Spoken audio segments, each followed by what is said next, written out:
The Bitcoiner who stood up to toxicity. Nic Carter, a commentator and venture capitalist, has taken a stand against Bitcoin maximalism. That's why he is one of CoinDesk's most influential 2022. Nic Carter, the venture capitalist, has been a fan of tungsten for years. He's discussed the elemental metal in podcasts, has talked up its incredible density and even claims to have given out 1-inch tungsten cubes as holiday gifts. In 2019, he created a handy guide as to why it was the best metal, noting its electrical conductivity, malleability and resistance to oxidation. Carter's fascination with the silvery, smooth alloy has certainly inspired others. Last December, crypto traders briefly caused a run on tungsten cubes and a minor price spike in metals markets. But the Castle Island Ventures co-founder would not call himself a tungsten supremacist. He's also long talked up the benefits of gold, for instance. Yes, a man can love two metals. In fact, Carter taught many this year that a man does not even have to be blindly faithful to a single blockchain. This came as a bit of a shock to the so-called Bitcoin maximalists, who believe there is one true cryptocurrency and who had,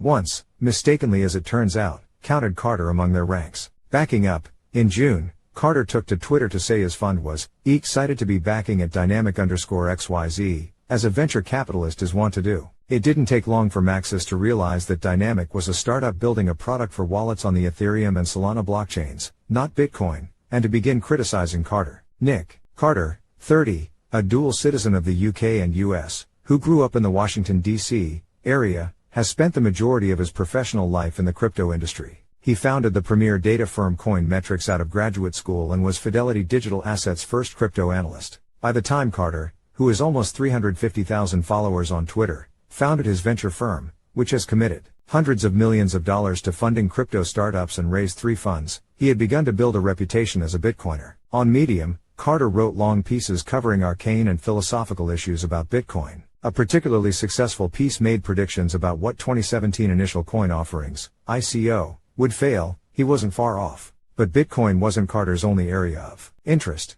One idea Carter was early to endorse, proof of reserves, the idea that crypto service providers could cryptographically show they hold the coins they're supposed to, has become a major topic of conversation this year following the collapse of FTX. Read more. David Z. Morris, Nic Carter versus the Bitcoin maximalists. From the very start, I've been a pluralist when it comes to blockchains. Today, the only base layer asset that I like from an investment perspective is Bitcoin, because I think its monetary and governance qualities are supreme, but that doesn't mean I haven't been interested in other trends in the blockchain space, Carter wrote in a blog post this summer, following his flameout with Maxis. Carter, a regular CoinDesk contributor, is far from the only Bitcoiner who has taken aim at the quasi-religion that has formed around the asset. Recent months have seen longtime Bitcoin advocates and investors Udi Wertheimer and Eric Wall rail against the tribalism and monoculture that started forming around Bitcoin around the time of the block size wars in 2017. And then there's the Bitcoin OGs including Eric Voorhees, Roger Ver and Jesse Powell who have embraced pluralism in crypto.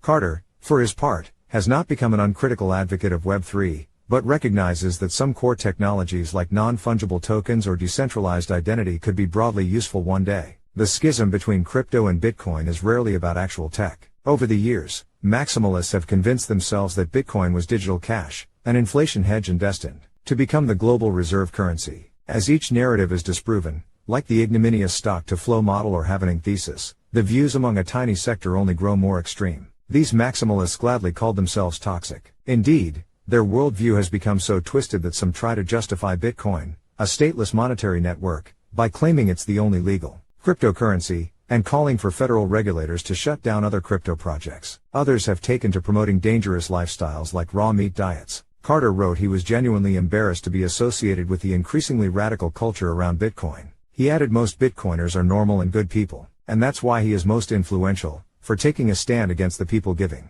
Bitcoiners a bad reputation.